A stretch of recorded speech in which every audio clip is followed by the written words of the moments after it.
All right, okay. Hello. Hello. So, Mike, what's the emotion like? I mean, I know you've been a part of a lot of big fights, but I know this is a special one for you. What is the feeling like right now? let me get rid of this. Pardon me. Sorry, guys. Sorry. What is the feeling like? Yeah. I mean, of course, I wanted to be champion for a long time. Achieved that. That's amazing. Now I'm here in Manchester. First title defense. You know, of course, anyone that's followed MMA for a while knows the ups and downs that I've had, and you know, I had my doubters along the way, and I never stopped believing in myself, and my family didn't. So I thank everybody that supported me along the way. It's incredibly exciting. It really is. It's been an up and down journey, and I'm here now. All I got to do. I mean, this is all well and good, but I got to go out and fight. It's great. The arena sold out in 6 minutes. Thank you all for buying tickets, etc. But I got to go and perform. You know, don't worry about that. I will perform. Believe you me. Obviously, this is being billed as kind of a rivalry type match, and there's revenge there. But Yes. I mean, do you look at this as Dan as like a rival to you? Let me tell you this. So, at the pre-fight press conference in Las Vegas, I walked out and Dan Henderson was there in the hallway, just by himself. I think he was with his wife, and you know, I thought I can walk past him, I can like try and, you know, look like a tough guy and just ignore him. Or, you know, I thought, no, I went over, hey Dan, how you doing? Shook his hand, you know, no one around, no media. Hey Dan, you know, all the best. As a competitor, of course, I want to get that one back. Who doesn't? We all do as fighters, but really, there's no ill will. Yeah, all right, he knocked me out in 2009, and the TRT thing, I'm sick of talking about that. Yeah, but there's all these things, the follow-up blow. I don't blame him. Good for him, you know, until the referee pulls you off. You know, but I'm a competitor, and that's the only motivation I need. So I'm going to fight with everything I got on Saturday night, and it's going to take a hell of a man to stop me. And I don't think Dan Henderson's that guy. I really don't. Is it personal? Not really. But he wants to knock me out. So there's that, you know, I guess that makes it personally enough. What more motivation do you need? He's going to try and knock me out on Saturday night. So I guess it is personal. What's your assessment of him? I thought earlier this year you were so like honest when you were talking about Anderson. You're like, this isn't the Anderson there once was. I think there was a day when maybe I wouldn't have been able to, but I think now I got him. What's your opinion of Dan? Is he slipped? Is he passed? I don't think Anderson slipped too much. He was pretty good in that fight. Dan slowed down a bit. We all know this. He's lost a few fights. I think his chin is a little more suspect. You know, regarding the TRT thing, that affects you when you're on it. People took that for a reason. It's now been banned. He's depreciated, if we will. You know, he hasn't aged like fine wine. He's gone the other way. He's a little slower. I think there's a reason why he's saying that he's going to retire. You know, I think nobody talks about retirement and says this is my last one. The reason he says that is because he's struggling. You know, and God bless him. He's had an amazing career. He's a legend of the sport. But all that, he's still got that knockout power though. That's what makes this fight so dangerous. It's what makes it interesting. You know, if he was like a guy that decision people, it wouldn't be interesting. But the interesting thing is he gonna knock me out again? That's what, you know, he says he's going to, but is he? I'm telling you right now, he's not. The shoe's gonna be on the other foot, and Dan Henderson will be no more. Mike, Yes. how you doing? I'm good, Fiaz. How are you? Good man, good. Just how much of an impact has someone like the Gracie family had on the sport, on yourself personally? Oh, that's a bit of an unexpected question. The Gracie family, you know, they were, you know, pioneers of the sport. You know, they started the UFC. You know, Horace Gracie won the first UFC, and Gracie Jiu-Jitsu has been massively influential throughout mixed martial arts. You know, throughout mixed martial arts history. Michael, just sum up how you're going to feel when you walk out with that belt in front of your home crowd. Yeah, it's going to be incredible. You know, the people of Great Britain have always supported me, and I'm very thankful for that. And when I walk out there Saturday night, Sunday morning, sold out arena, the energy is going to be ridiculous. And I remember one time I fought in Manchester, the first time I fought at the MEN, the Manchester Arena now, but I was so taken aback by the support, the roar that they made. I sprinted to the ring like a madman. I was just so high on adrenaline. So I kind of learned from that. So I don't know, with a little bit of luck, there'll be the same energy because it was amazing then. I'm very, very excited. You know, Manchester is, you know, a city that's close to my heart, obviously. I'm from just down the road, and proud to be fighting here. Mike, With the crowd being from Manchester, what do you think they're going to be like 5 a.m. Saturday night? No, listen, I know that a lot of my friends are going to go out for dinner, then they're going to have a few drinks, and then they're going to go to the arena. So, you know, I think there's going to be some sore heads on Sunday morning, that's for sure. But, you know, whether it was 10 p.m. or 5 a.m., no difference. You know, I mean, you know, people like to have a good time, and, you know, why not? This is a big event. You know, it's a big title fight. You know, it's the first UK UFC title fight to happen in the UK for a long, long time. This doesn't happen. There's never been an English champion before. So, you know, there's a lot of excitement around. Are you hoping to lead the way for more fights to come to the UK? Oh, absolutely, 100%. You know, at the moment I won the belt, I stressed to the UFC, I've got to defend it in England. I've got to defend it. It's no good being an English champion and then defending it in bloody Australia or America. You know, it's got to be England. And fortunately, the UFC kindly listened to me. And, you know, hopefully I'll be the first of many British UFC champions. That's what I hope. Michael Jason predicted, your coach Jason Brillo predicted finish against Rocco last time out when you won the world title. You know, has he said anything to you on what he's been working on ahead of this fight? Well, you know, I mean, to be honest, we've been working on everything, you know, and I feel like I'm better than I ever have been. I'm better than what I was in the Rocco fight. That gave me more confidence. It affected my training camp, so I haven't overtrained.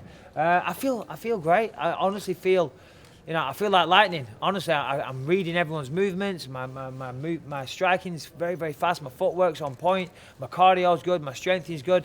The mind is right. That's the most important thing with fighting, the mind. You know, such a physical sport, the mind controls everything. So if you're not believing in yourself, if you're not at peace, if your emotions aren't correct, your body won't perform correctly. So my mind is right, and I think I can win this fight in a variety of ways. Of course, I'm looking for the knockout, though. Mike, have you been having fun this week being here in UK and being the UK champion? Yeah, of course. You know, I mean, it's great. Anytime I come back to England, it's amazing. You know, certainly Manchester. It was nice to go back to my hometown, Clitheroe, just down the road, see my mum, see some old faces, hang out with my dad for a bit, you know, and just remind myself of, you know, how this all started and, you know, where I come from. Of course, the fight's happening at 5 a.m, so I've had to alter my sleeping pattern. So I haven't been out of bed long. So unfortunately, it's been a little weird. I haven't been able to go out and walk around Manchester through the daylight and enjoy the sunshine this week. I've been sleeping in and then sitting in a hotel room till 5 in the morning, watching movies and rubbish TV that they show in the twilight hours. Michael, you were talking yesterday at the open workouts about future challenges in GSP and Yep. Romero and other middleweights. That's not a sign that you're looking past Hendo in any way? Oh, no, never. People ask me these questions, so I'll answer them. Just like now, you're asking the question, so I'll answer it. Never. Henderson's a dangerous guy. Henderson's capable of knocking me out with one punch. I'll tell you this now, for all the people complaining that he's not the rightful number one contender, all the other number one contenders are coming off losses, if you will. 2, 3, 4, 5. They're all coming off losses. One of them serving a suspension for steroids. So Henderson, he can do something that none of them can do. He can end it. He truly has that one-punch knockout power. We've seen it time and time again. So that makes him very, very dangerous. I would be a fool to look past Dan Henderson. Never in a million years. I've trained very, very hard. I've left no stone unturned. I'm in the best shape of my life. And listen, you know, for all the bravado that I have here, there's going to be nerves on the night. That guy's capable of knocking me out. Of course he is. I know that. I've suffered once. I was unconscious. It took me an hour just to figure out where I was and who I was. You know, I had to go to the hospital. You know, this is a dangerous fight, but I want that back. You know, I want to go at it again and, you know, set the record straight. So, no, never looking past anybody. Michael, Dan posted an image on Instagram from that fight, a silhouette picture of him landing on you. Sure. Is that any kind of extra motivation, a bit of a dig there? Yeah, a bit of a motivation. I mean, I guess every time I see that image that he has, for those that don't know, it's me knocked out and him knocking me out. He has it on his shorts, on his banners, it's his company logo, etc. Yeah, every time I see that, I think, I don't want to swear, but, you know, I think you bastard. You know, you bastard. Yeah. Well, I had to. It's just the perfect word. It's in the dictionary. Yeah, I think you bastard. You know, so yeah, of course. But ultimately, that's about it. You know, I don't stress myself out over it. I don't sit up at night.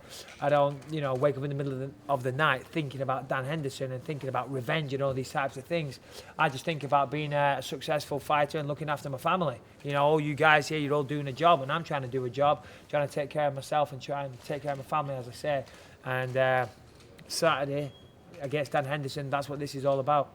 Complained a lot when he didn't get Yeah, Jacare can talk. Shut up.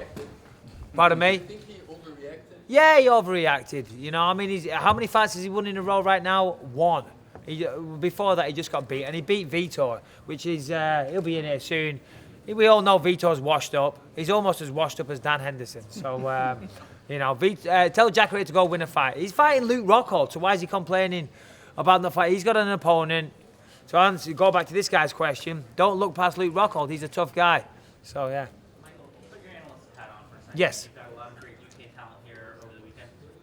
Who are you looking forward to watching on replay after your Oof, my word. Well, I know that my trainer trains Danny Hot Chocolate Roberts, and he says a lot of good things about him. Looking forward to seeing him fight. Of course, Jimmy Manuwa is always an explosive, exciting fighter, so it'll be nice to see him against OSP. That's a tough fight for him. If he can get past OSP, there'll be some exciting fights for him down the line. And, you know, it's great. I think... oh, my mind's gone blank now. God, what's his name? He's a good friend of mine as well. Never mind, I'll come back to it later. Lots of great UK talent now on the card, so it's great to see. You know, I mean, the sport of MMA just gets bigger and bigger all the time here in this country. It's a shame that it's taken so long to catch on, but as we can see, there's a lot of media here, and, you know, people are interested for sure. Is it a feather in your cap that you're highlighting the celebration of UK MMA on this side?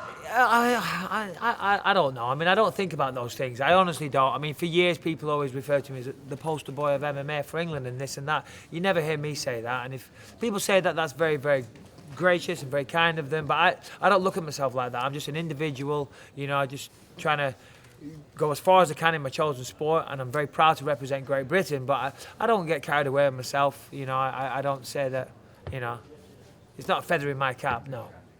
Michael, you mentioned that GSP is trying to price himself out. Sure. How much do you think he is worth to the UFC if $10 million is too much? Yeah, I didn't say $10 million is too much, but GSP's a big draw. I don't know. I haven't sat down and looked at the stats and the pay-per-view numbers and all these types of things. I'm sure he's worth a pretty penny, so good for him. You know, everybody wants more money. All you people in here want a pay rise. I don't mind a pay rise either. I'll take more money. We all want more money. So I'm not thinking about GSP, to be honest. He threw my name out there. If he wants to do it, I'll do it. But it's probably never going to happen. But if he wants to, let's go. How do you feel about that now? You know, looking on, we've seen a lot of super fights happen in the last number of months. And you're a champion now. Is it about, you know, the big money fights as you mentioned there? How do you feel about the title sort of becoming a less, what would you say, less sort of for the fighters? No. It's about the title. You ask any fighter in the UFC or any boxer or anybody like that or any sportsman that wants to win an Olympic gold medal. That's what this represents. That's the equivalent of winning Olympic gold in your chosen sport. Simple as that. And it's about the title. Listen, you know, super fights do happen because that's interesting. You know, Conor has dominated the 145 division. So he's taking some bigger fights. I'm fighting Dan Henderson because most of the other guys are coming off losses, and there's a story there. He's retiring. So yeah, no. I with the greatest of respect, I disagree with what you're saying there. Michael, as a fellow Prestonian, I hope I can get away with this. You mentioned going back to Lancashire. I know your second love is Preston North End. How closely do you keep up with what's happening at North End? Oh, do you know what? To be honest, it's very, very hard. I get a lot of flack for this, but obviously I live out in California these days, so it's hard enough to keep up with with football at the best of times, let alone Preston North End. So yeah, my sincere apologies, but I'm not up to date right now, so which is a bit of a shame. But I hope they're doing well. How are they doing? They're doing all right, yeah. Yeah, won the last game. Oh, excellent, good stuff. Sure. With having that KO win over Luke Rockhold, what kind of confidence is that going on? It's given me great confidence. Given me confidence to believe in these more. If you've been around the fight game long enough, you'll have seen that I used to move around a little bit too much. At the start of my career, I used to knock people out a lot. And then when I first came to the UFC, I was matched up with a lot of wrestlers that used to take me down.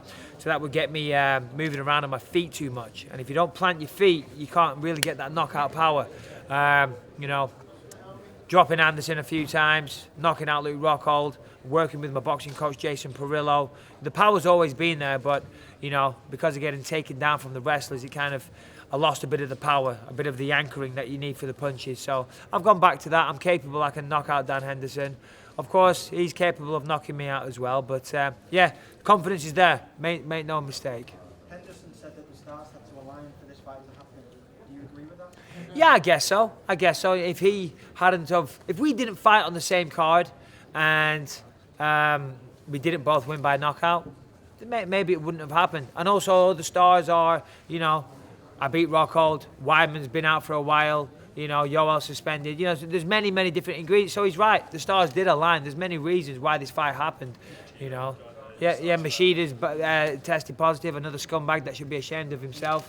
Another steroid cheat. Unfortunately, the sport's full of this sport is full of them. So it should be ashamed of themselves. Yeah, good point. When people look at your losses, maybe the Henderson fight is the most memorable. But would you Sure. say it's the most meaningful in terms of your development as a fighter, or do you look back at maybe the Chael Sonnen fight, or like one of those is something that helped you kind of? To be honest, of course, winning fights is great, but if you continuously win fights, which we all want to do, we all want to be successful, but you don't really learn too much from your victories. You learn some things, and it helps you with your confidence, things like that. But when you lose fights, that's when you've really got to take a look at what went wrong.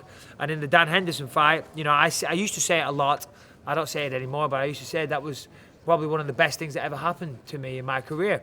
I realised a lot of things. I was massively overtraining then. I was too light, and some things had to change. If you watch that first fight, it doesn't really resemble me how I fight today. So I changed a lot of things. So I learned the hard way. Mike, when you won the title, you got so with Old Trafford, you got invited down there. We saw Dan Henderson at Man City yesterday. I think he's trying to get a bit of support from the blue side of Yeah, it seems to be. I noticed that. I mean, he doesn't know anything about soccer, that made me smile when he was at the Man City ground yesterday. So he probably hasn't got a clue what's going on there. So to be honest, I'm not the biggest football fan either. So he's probably not far away from me. But I got a little chuckle from that. I thought, who are you kidding? Mike, so it's been a while since you fought Henderson. In terms of your overtraining, you mentioned overtraining. Yes. What else have you been doing differently to lead up to this fight? I don't know, to be honest. Not much, really. I kind of stick to the recipe that kind of got me, to where I am in the first place. Of course, you tweak things as you go along, and the Rockhold fight, I took that on 2 weeks' notice, and I went in there feeling very, very strong. In the past, I used to do 8 weeks of grueling training and really massively overtrain and leave the best parts of me in the gym, to be honest. I'd always feel really good in the first few weeks of camp, feeling strong, and then as it would progress, I just get weaker and weaker and weaker, and mentally tired as well. So I learned from that. In the Rockhold fight, 2 weeks, I felt great. So in this fight, I trained for a few weeks, then I filmed a movie in London, which was great timing, so it forced me to slow down for 2 weeks, and then I trained another 3 weeks in LA, and then came here for the final week. So. I was going to say, do you feel like that fight is kind of giving you a balance? I mean, you can kind of refocus. Yeah. When you do focus, it's a bit. No, absolutely. I mean, I've done this since I was 8 years old, pretty much, martial arts. So a lot of the training's there. It's built into me, and I fight regularly, so the conditioning's there. If you live a disciplined lifestyle, and eat well, which I try and do, and you don't really need 8 weeks of push. And trust me, I train very, very hard all the time, and I'd literally push myself into the ground and overdo it. So my coaches were always trying to hold me back. But then I'd always think, and it's kind of a weakness as well, the fact that you feel the need to train. My boxing coach always says it takes confidence to take a day off. But there's a fine line between taking a day off because you're confident and being lazy, so it's having that fine balance. Michael, I heard one night on you talk about how maybe Luke was enjoying the championship lifestyle too much. Sure. Have you guys enjoyed the lifestyle at all, or are you trying to keep away from that for now? No, to be honest, I mean, it's business as usual for me, nothing's changed. I mean, if you've seen any of the stuff the UFC do, my son still picks my opponent to beat me. I don't get treated any different in my house. There's been one or two little perks here and there, but generally nothing changes. I'm still the same guy, same person I've always been. I think if you start letting it go to your head a little bit, then, that's the beginning of the end. To be honest, yeah, it's great. I have a nice little trinket in my house. I have a lovely belt which symbolises a lifetime of hard work, so that's nice. But other than that, nothing else has changed. Was that something that you had always planned, or was that something that you saw?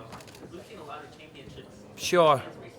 Yeah. Well, no, it's not something that I certainly planned. I mean, I'm a very, very normal guy with a very normal background, and I don't think just because I managed to win a fight, it suddenly makes me better than anybody else. You see some of these people in the UFC, some of these champions, they walk around with an elevated feeling of, of self-worth. which kind of makes me sick a little bit, to be honest. Let's keep it in perspective. We're fighters. We're not curing cancer. You know what I mean? I'm not better than any of you people here, but some people kind of, you know, they get a bit carried away with themselves, you know. So you just need to keep it in check a little bit, I think. You say after you've knocked out Rocco, you said to the camera that you were the easiest fight. Yeah. Maybe in the heat of the moment, but at the same time. No, it was the easiest fight. I didn't even get hit, you know, and then I knocked him out and I won the biggest fight of my life. So it was the biggest, easiest fight of my life. But at the same time, wasn't your biggest challenge? Yeah, for sure. It was the UFC title fight that had eluded me my entire career, and then I didn't even really get hit. I didn't have a mark on me, and I knocked him out cold. So yeah, it was the easiest fight of my life and the biggest challenge of my life. So it worked out perfectly. Mike, you mentioned the movies before. Is that something you're going to do once UFC go over? Yeah, you know, I mean, it's something I've been working on for a while now, and I'm fortunate to have a good agent, and you know, the work's coming in slowly. You know, you pursue these things. You know, if you get these opportunities, I never thought when I started doing this that I'd be making movies. You know, and the opportunities came my way, and you know, I'm ambitious. I try and do what I can, and the work's coming in, and you know, I've got a couple of movies coming out. I've got a couple more to film before the end of the year. We'll see, right? You know, I mean, I'm certainly never going to be treading the boards doing Shakespeare, that's for sure.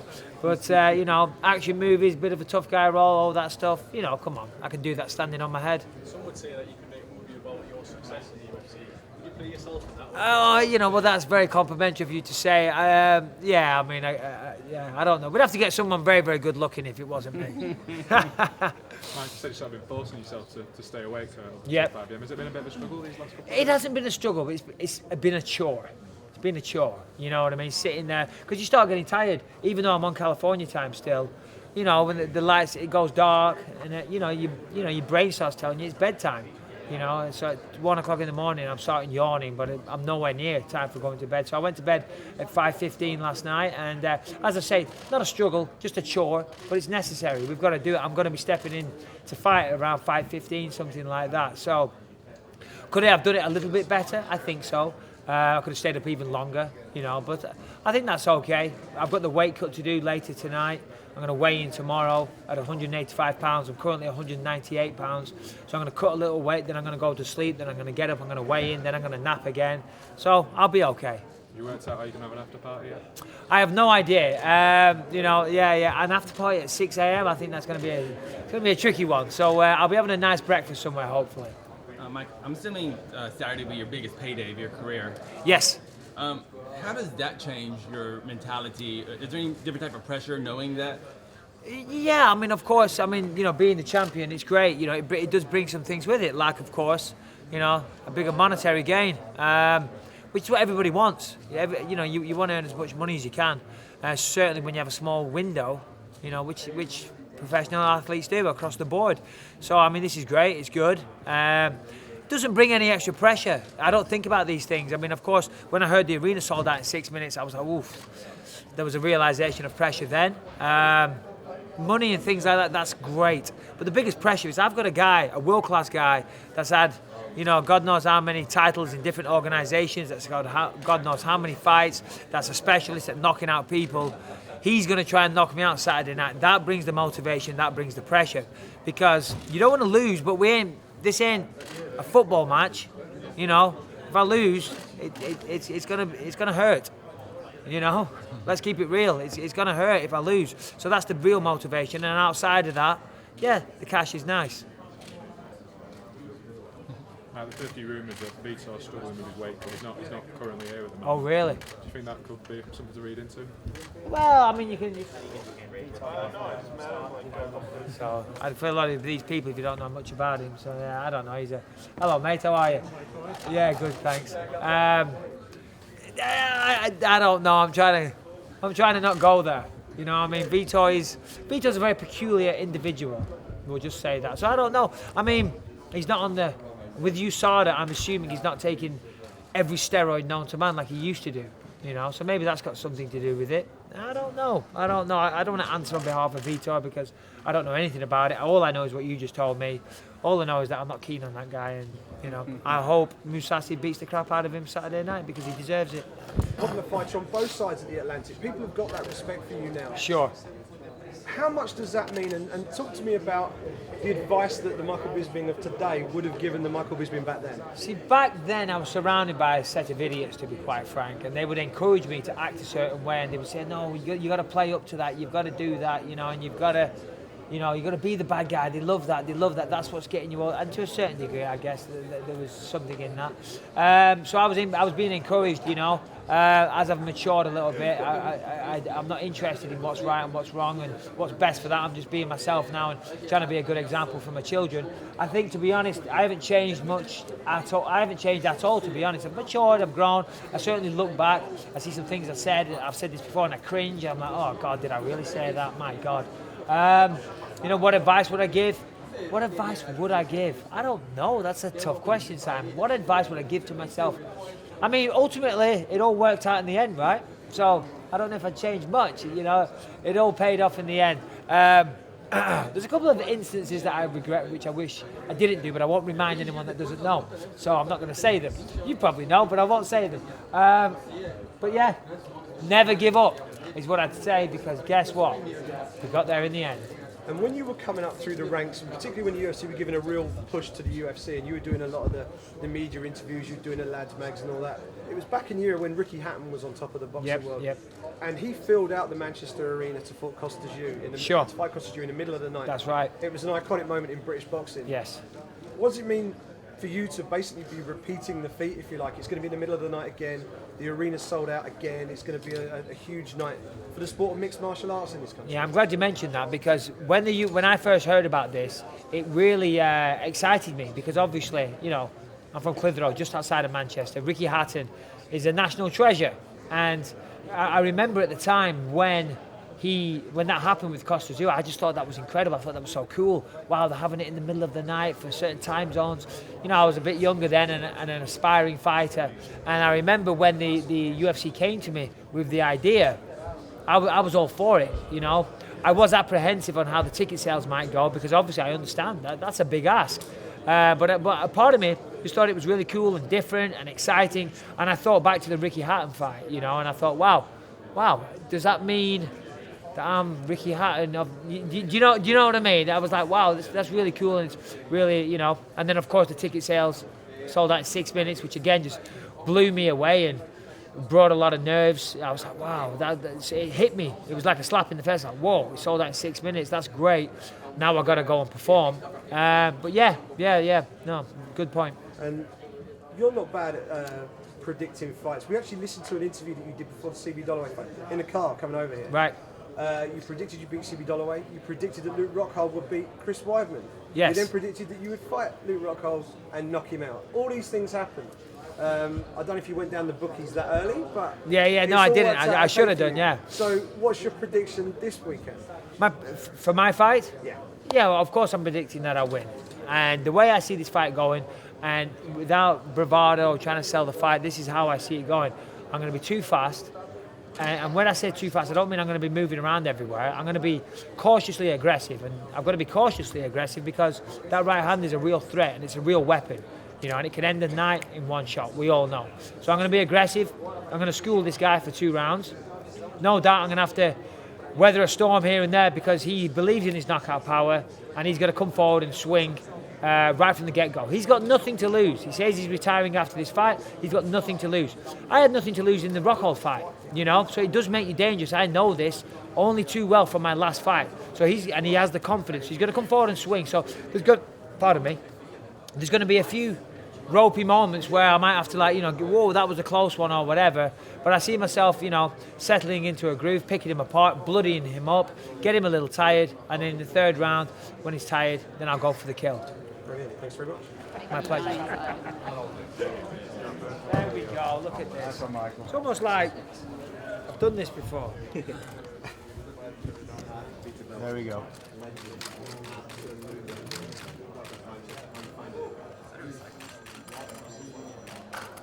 Cheers. Thank you very much. All right. Thanks for that. Really appreciate it. Michael. Thank you. I haven't been ignoring you, mate. No, I know. Is that your... Mark, I've got one more thing. Yes. A bit different this.